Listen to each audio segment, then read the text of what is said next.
Dear students, good morning. As you know, our topic under discussion is tenses, and today we are going to discuss past continuous tense. Past continuous tense. This tense is implied. Implied are used in a sentence to represent an action or event that was going on in the past. The past continuous tense is implied or used in a sentence to represent an action or event that was going on in the past. मतलब कि जो past में या गुजरे हुए ज़माने में जो था वो हो रहा था, मतलब कंटिन्यू था. या in other words, जो लफ्ज़ में हम इसको ये कह सकते हैं, we can say that this tense is implied or used for past actions of some duration, but whose precise time limits are not known. जो है मतलब कुछ वक्त के लिए तो वो होता है, ठीक है ना, कुछ टाइम के लिए, लेकिन उसका कोई फिक्स टाइम जो है वो मतलब उस एक्शन का नहीं होता है. वही है, दैट इज वाई, इसलिए इसको क्या कहते हैं, that is why it is also called the past progressive tense. Continuous को प्रोग्रेसिव ही कहते हैं. The past continuous tense is employed or used in a sentence to represent an action or event that was going on in the past.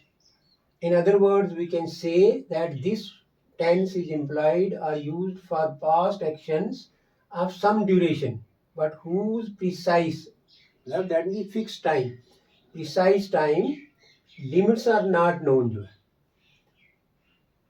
That is why it is also called the past progressive.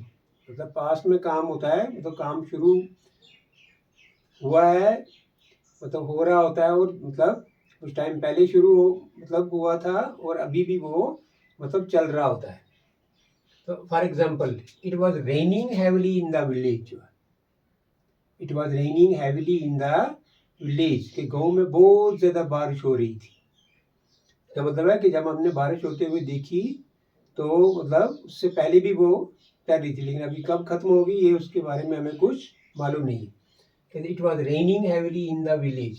Second है, the teacher was teaching with great enthusiasm. कि teacher जो था, उस्ताद जो था, वो बड़े जोश जज्बे के साथ पढ़ा रहा था. इंथुजियाज्म क्या होता है, मतलब ईगरनेस, और ग्रेट जील जो है, बड़ा जोश जज्बे के साथ, बड़ी खुशी के साथ, हैप्पीनेस भी कह सकते हैं आप. This time is also implied, this tense is also implied or used for past actions which began before and probably continued after a given time. जो कि कुछ थोड़ा सा पहले शुरू मतलब हुए होते हैं, और मतलब कि जब वो हो रहे होते हैं उसके बाद भी वो चल रहे होते हैं, ठीक है ना.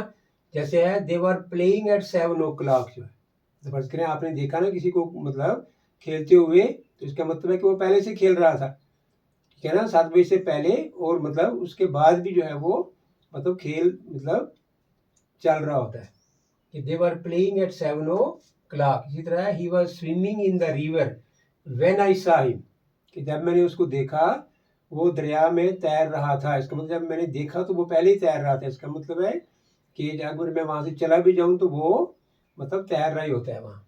कि he was swimming in the river when I saw him. जैसे कहा ना ये इधर, we can say that this tense is implied for past actions of some duration, but whose precise time limits are not given. जो यहाँ से आपको जाहिर हो जाता है कि they were playing at 7 o'clock, he was swimming in the river when I saw him. अब इनका स्ट्रक्चर जो है, affirmative sentences, sentences having the positive sense जो है, यह subject plus was were plus V1 plus ing. ये was were जो है ना, ये सेकंड फॉर्म है. ऐसे आपको मालूम ही है ना कि बी की फॉर्म में जो है, बी की क्या है, इज, एम, आर. सेकंड इसका क्या है, वाज, वर, वाज, वर. और थर्ड इसकी फॉर्म क्या है, बीन जो है. ये मतलब इज,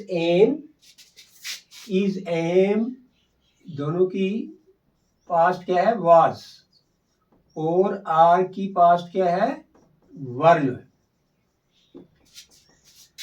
तो थर्ड फॉर्म सभी की जो है वो क्या है, थर्ड फॉर्म सभी की बीन है.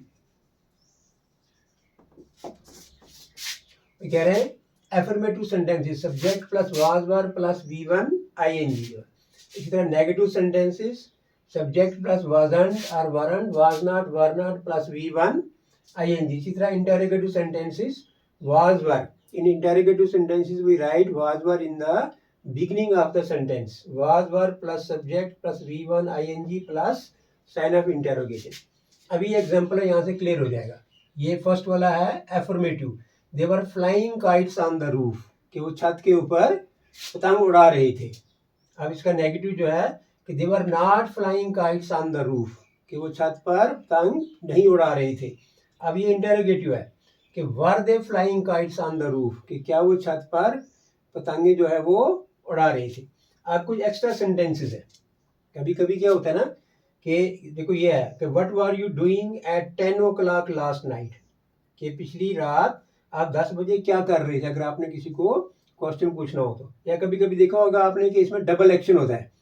अब डबल एक्शन कैसे है, ये है कि Monica was watching television when the phone ring. अब पहले कौन सा एक्शन हुआ है कि मोनिका ये पहले ही काम कर रही थी, मतलब कि जब वो मतलब टीवी देख रही थी तो उसके बाद जो है वो मतलब फोन की घंटी बजी। तो इसमें जो काम पहले से हो रहा होता है उसमें आप पास्ट कंटिन्यू यूज करेंगे, जो बाद में हुआ उसमें पास्ट सिंपल। जो अगर डबल एक्शन है तो जो पहले हो रहा है उसमें पास्ट क्या करेंगे आप कंटिन्यू, जो बाद में जो हुआ उसमें पास्ट सिंपल जो है। ठीक है ना, यही है Monica was watching television when the phone ring, कि मोनिका टेलीविजन वॉच कर रही थी। इसको या सी या लुक नहीं कहेंगे आप, टेलीविजन देखने को वॉच कहते हैं।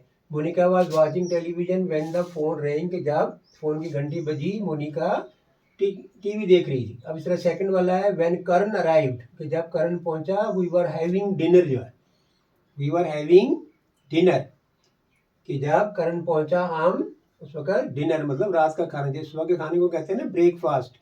ब्रेकफास्ट उसके बाद ब्रंच, उसके बाद लंच, उसके बाद सुपर, उसके बाद डिनर जो है।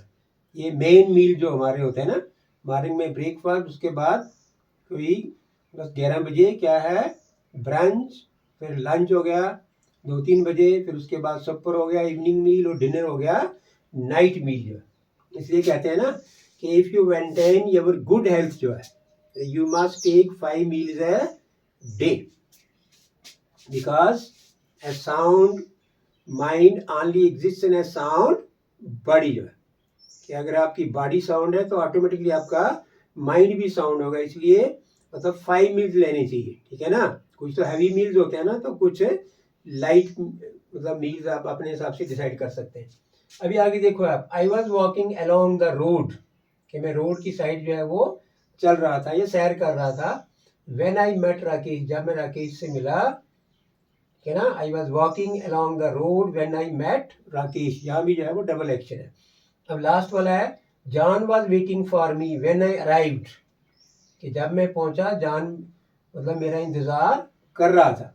अब मतलब जब उर्दू हिंदी में इसकी ट्रांसलेशन करते हैं आप ये पहले भी बोल सकते हैं कि John was waiting for me, John मेरे लिए मेरा इंतजार कर रहा था जब मैं पहुंचा। या इसको भी बोल सकते हैं कि जब मैं पहुंचा जॉन मेरा इंतजार कर रहा था, क्योंकि पहुंचा तो बाद में ना, तो इंतजार तो वो पहले से उसका कर रहा था। ठीक है ना, तो ये डबल एक्शन जहाँ होगा तो जो काम पहले हो गया मतलब हो रहा होता है उसमें आप पास्ट कंटिन्यू करेंगे, जो बाद में होगा उसमें पास्ट सिंपल जो है। So this was something about past continuous tense. I hope you might have understood it. But if you have understood it fully, please like it. Thank you very much for listening me with patience.